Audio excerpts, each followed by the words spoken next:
Hi everyone, my name is Tiffany. The welcome back is for me, okay? And Happy New Year to you.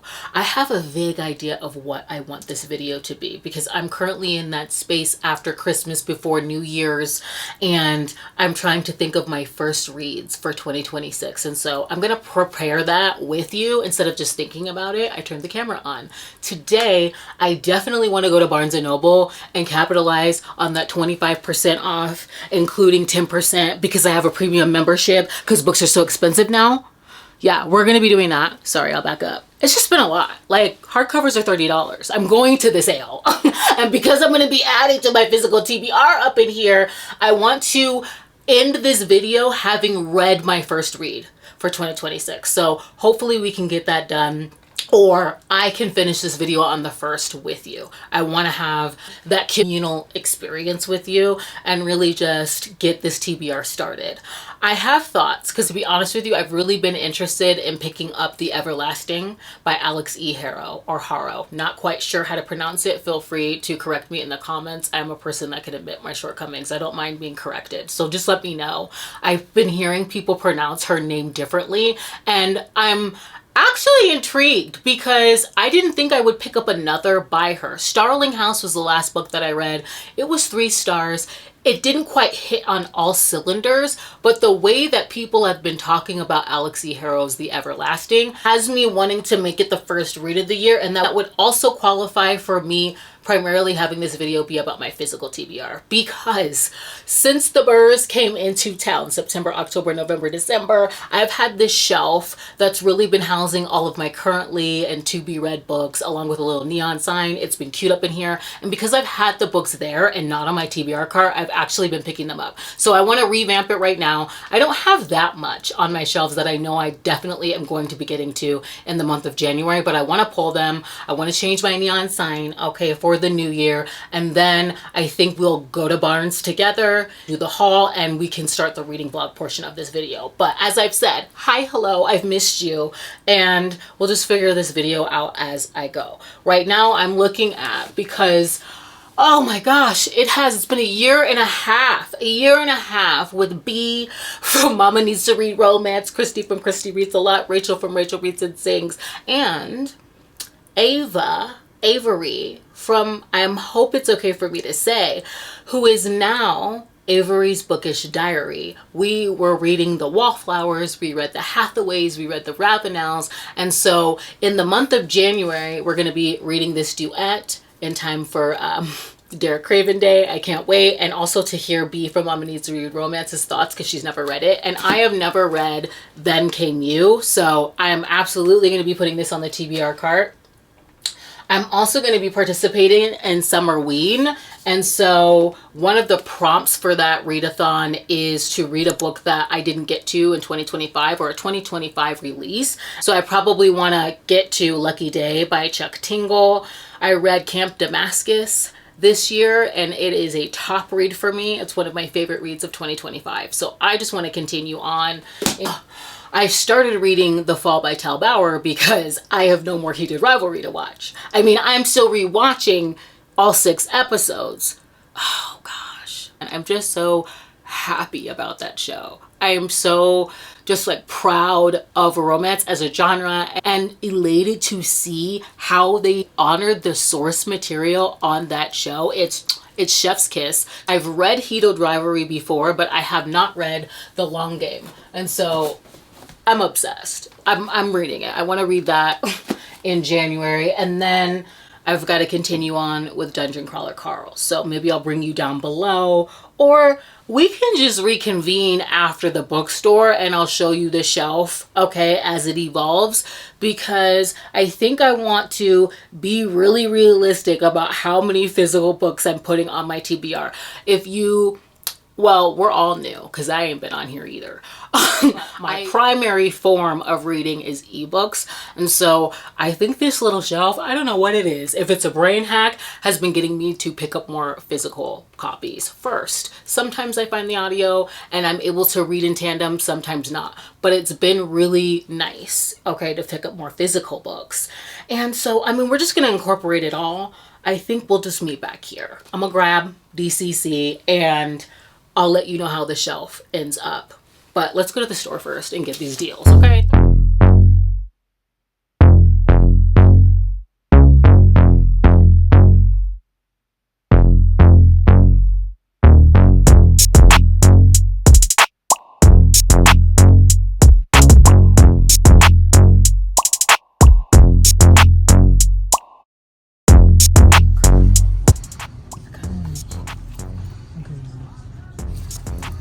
This is like a bunch of monsters going on a mission that they don't want to go on. I think I will read it first though. Let me read it first. That's $3 off. What, like in an audiobook or what? Yeah. Like I'll just get it first. There's a cozy.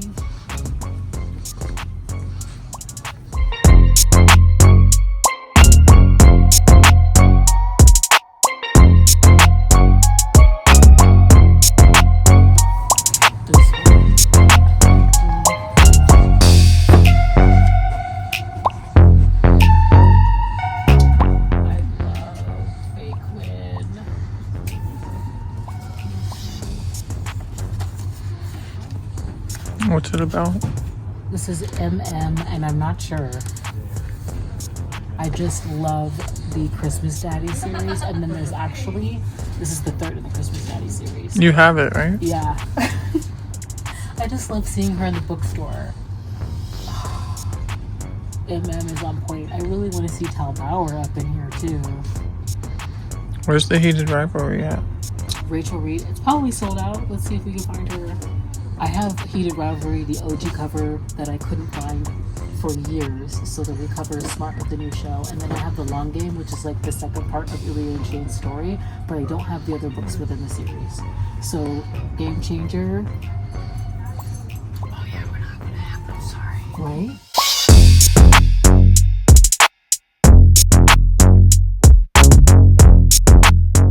We're back and highly moisturized. I'm trying to get you set up right on my table. I still have like Christmas stuff that I need to get rid of.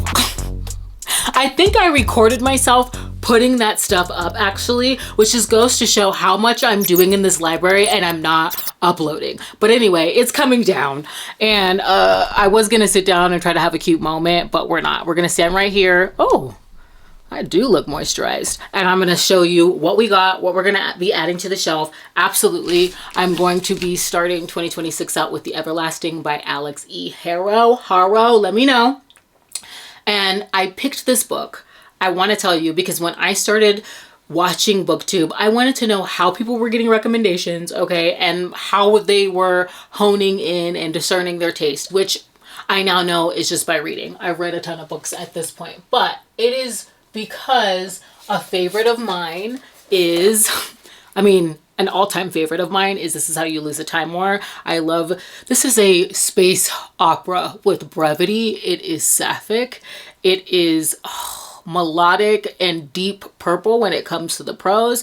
And I've said since I finished this book that this is something that went completely over my head while also lancing me through the breastplate. I was actually offended that I had to stop. I stopped and I read this book over again. I was in the middle of a vlog. So I remember finishing this book, doing an update clip, and going back to the beginning and rereading this because they completely went the distance when it came to just the scope of what you could do with time travel and the longing, the devotion. I absolutely love the hyperbolic declarations in this book.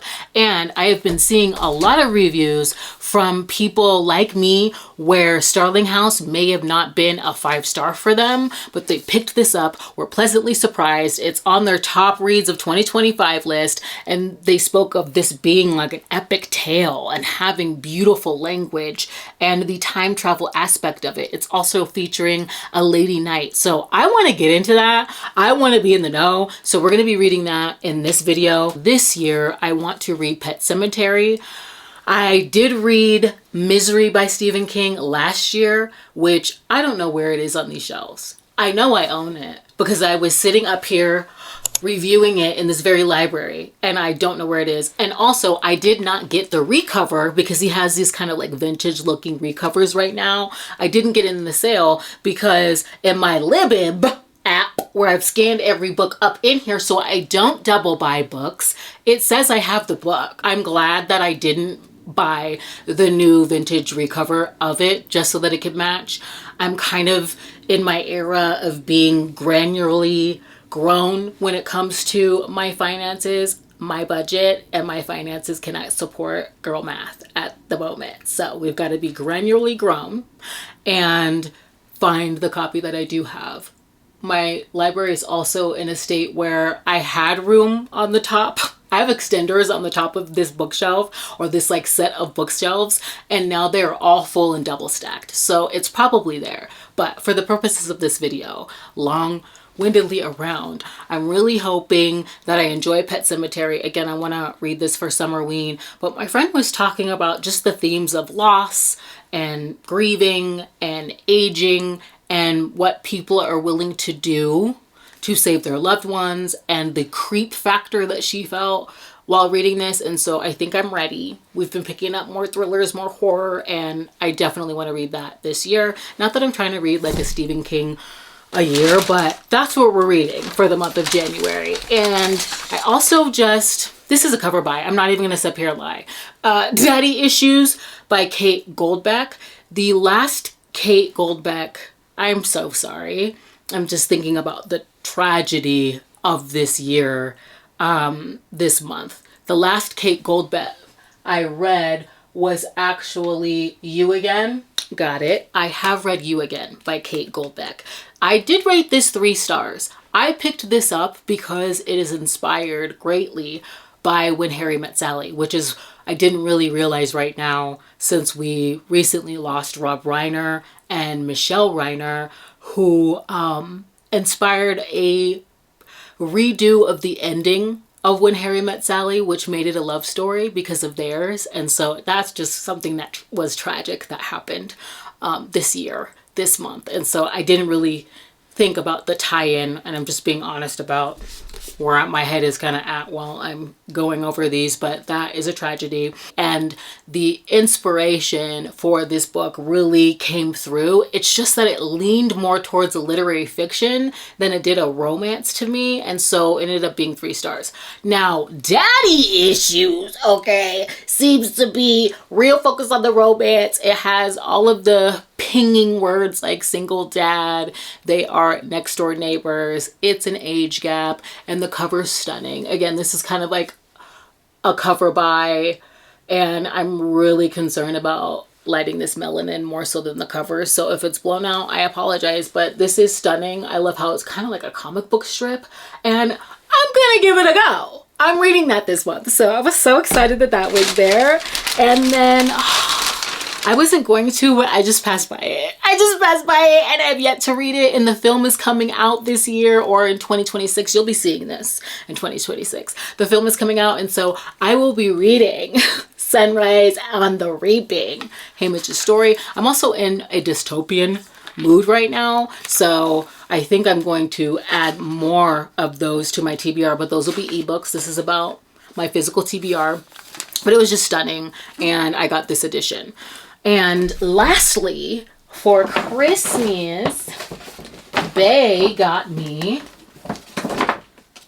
this edition of Frankenstein, which I was so excited about because I have not done my reread of this book. I have yet to watch Guillermo del Toro's interpretation of Frankenstein, and I hope to have my own experience with it. I've been trying to avoid, I started seeing like hit and miss reviews of the film and claims that he doesn't quite understand the source material, which no one does monsters like that man. And he is a fan of Mary Shelley's Frankenstein. And so I can't wait to see his interpretation of it on screen, but I want to reread it first. And I have been waiting to read it in January because of the wintry setting. And this edition is just stunning. I'm so excited about it. I wanted it so bad, but I could not justify the price tag for some of these freaking hardcovers. So I will be reading that this month. I cannot wait. Plus Frankenstein, just my first reading experience of this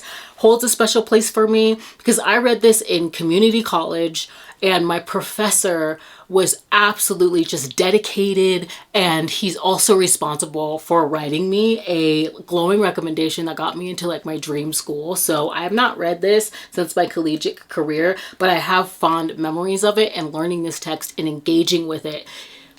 And so I cannot wait to read this through the lens that I have now and see where that goes. This is going to be going on my TBR shelf when I'm finished with it, but he got me a book nook, and I have been wanting this Alice in Wonderland book nook for a while now, so I cannot wait to put this together and get that on the shelf. But I am going to start reading The Everlasting.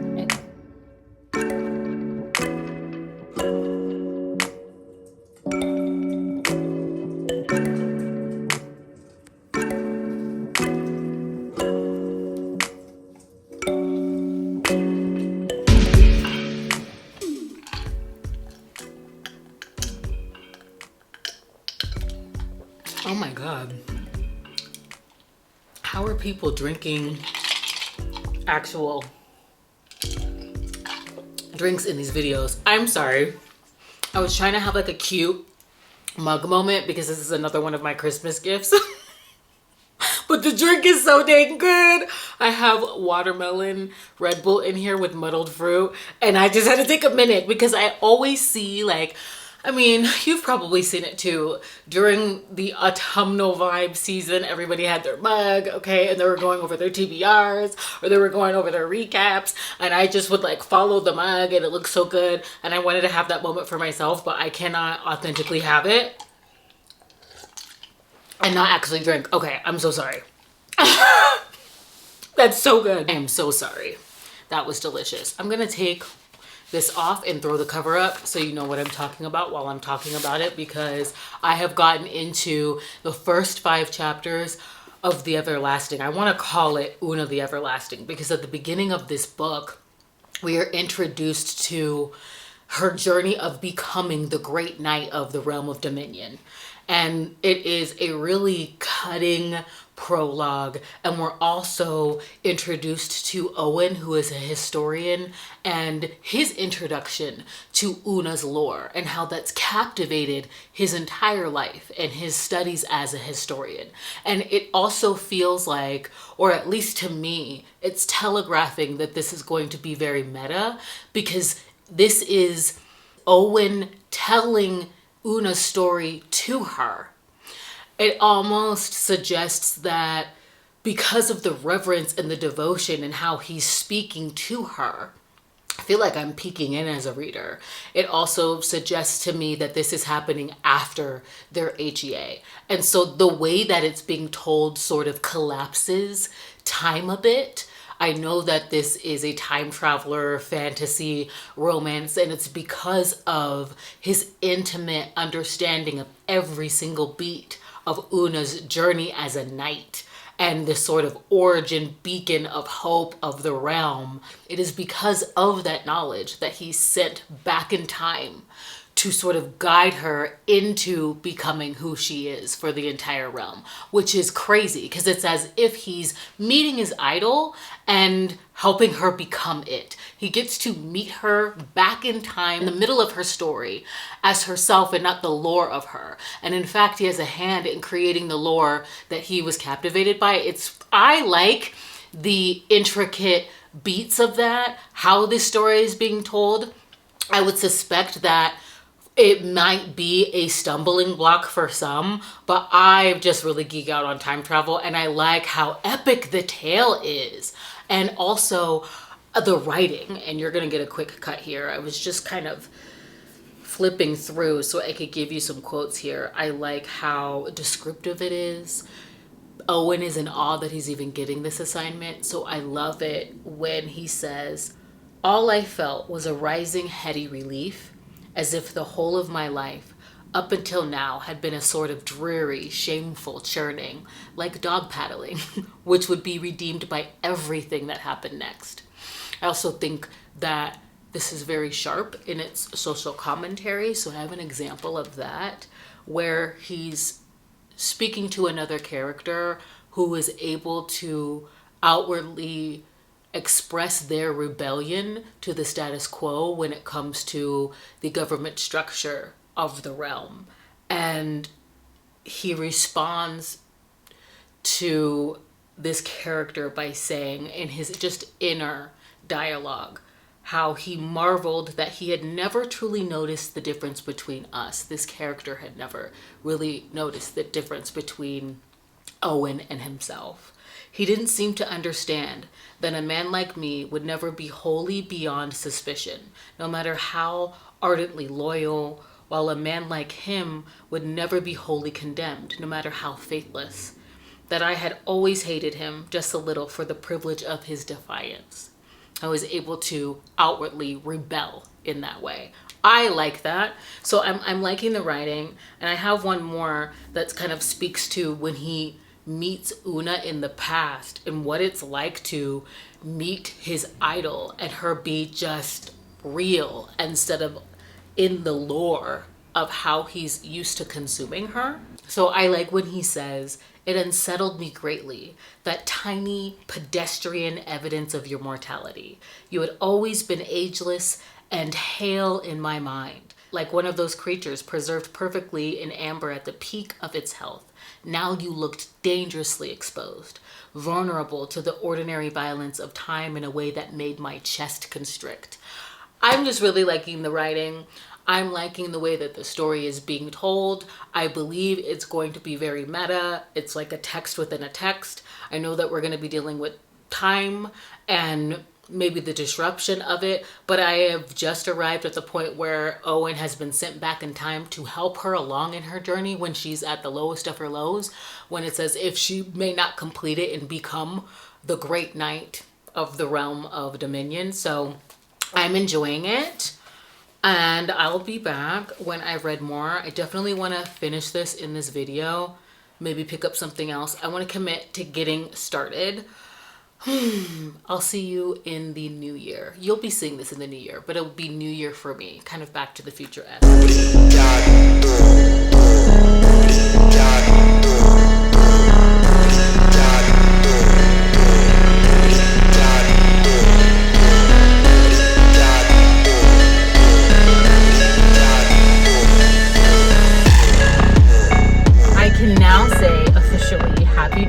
It is the first for me. I'm in the car at work. I apologize in advance for anything you might hear, all of the things. I do not have the book on me, so I'm just going to throw it up. But I just want to mention, because I'm getting to the last part, it is broken up by a canon event.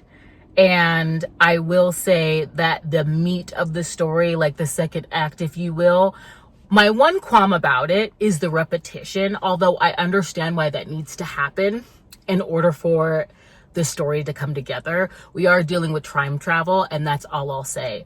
But one thing I had to just like pop in and talk about when it comes to this book that I'm really, really loving, and I'll spare you the quotes. I love a quote. I'll spare you all of the quotes and all of the tabs that I have within the meat of this story. What my takeaway so far is, and what I'm loving about it, is how through this story, she's just capturing the importance of storytelling, how that is held up to be the pinnacle, how a story can really bolster or be the foundation of an ideology, the ideology of an era, the ideology of a nation, of a faith. It can reinforce what we fight for, how we live, what we believe in. And I really like how this romance is highlighting the importance of storytelling, and that the characters understand the power of story and how that can be wielded. I'm also really liking how high the stakes are. The stakes are very, very high. And like I said, there is a bit of repetition. And I did look at Goodreads because I have been having a time with this book. I absolutely love the prose. I absolutely love the sort of devotion, because we've got Owen, who has basically been in love with just the lore and the story of Una since he was a child, and is just devoted to her. It's almost as if he was born to love her. And I do love on her end, it is his actions and like the demonstration of his loyalty to her that sort of gets her to soften. I don't want to say much more about the overall arching nemesis, what's actually happening in this book. I'm very impressed. And I went on to Goodreads to just kind of like see what the thoughts were on this book. And it's funny because I did see a lot of people talking about how the way that the story is told, the fact that it's being told to Una is a little tricky for some. For me personally, like I'm enjoying that. I knew from the beginning that that was telegraphing the fact that this was very like meta, that this is a story being told after the fact. They've had their HEA, and so I really enjoy that aspect. But it is like interesting to see how, had I looked at the reviews for this on Goodreads, I don't know if I would have not brought that into my experience, because I am living in this book. There are so many things that aren't hitting you over the head, but are very poignant to contemporary, well, throughout the annals of time.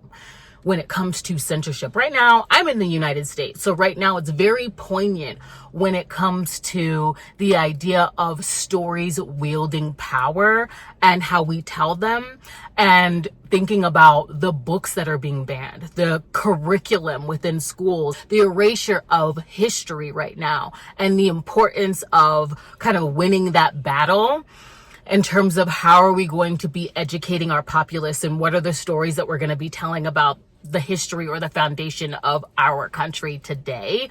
That is very prevalent, poignant, it's timely.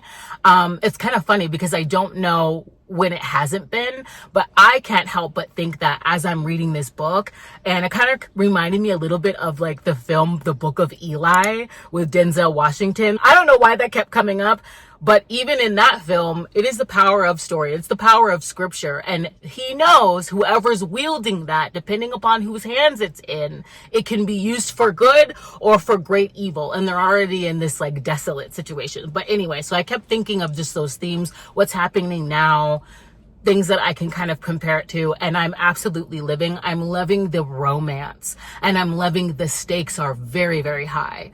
And I'm just completely impressed with this entire world and situation that really just speaks to me, because I love time travel. I think this is also getting me to want to add more sci-fi and really stand firm into that when it comes to my reading.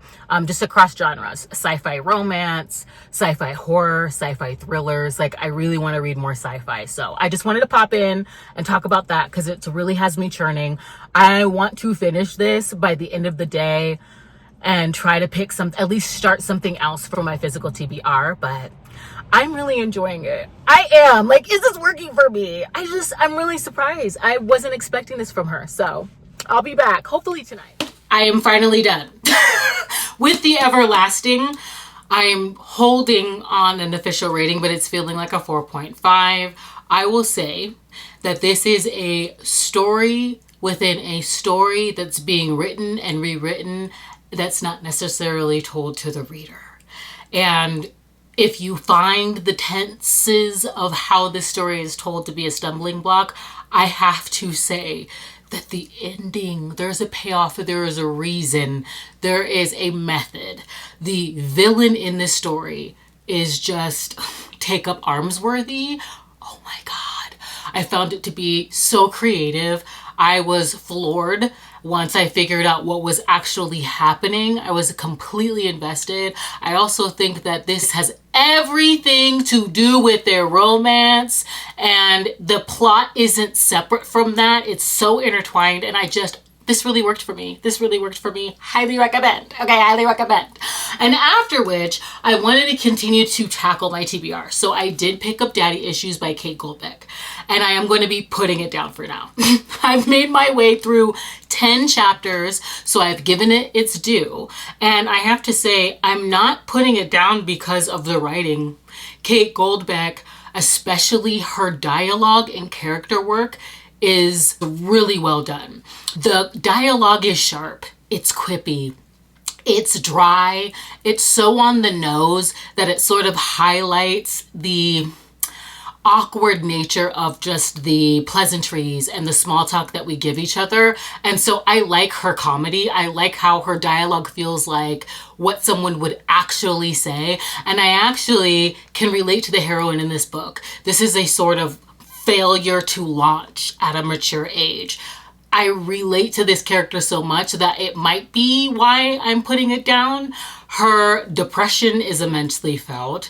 The millennial angst after doing everything we were told to do. I'm going to include myself in this because I find this to be a very relatable story. She went to the Ivy League school. She had all of the networking opportunities and connections, and then 2020 hit and those went away. And now she's been debilitatingly dependent on her mother, and she's not making money in her field where she's highly educated. She is overly qualified for the work that's actually paying her while trying to pursue her passions without any leads. And I can relate to the character in this book. I also know why the cover, which this is a cover by, looks like a comic strip, because she is an illustrator. And I also like how that's not just an add-on. There are moments in her life in this book that she reflects on, and it is told through the comic book style. And she explains how that medium would portray some of the events that we get to fill out her backstory.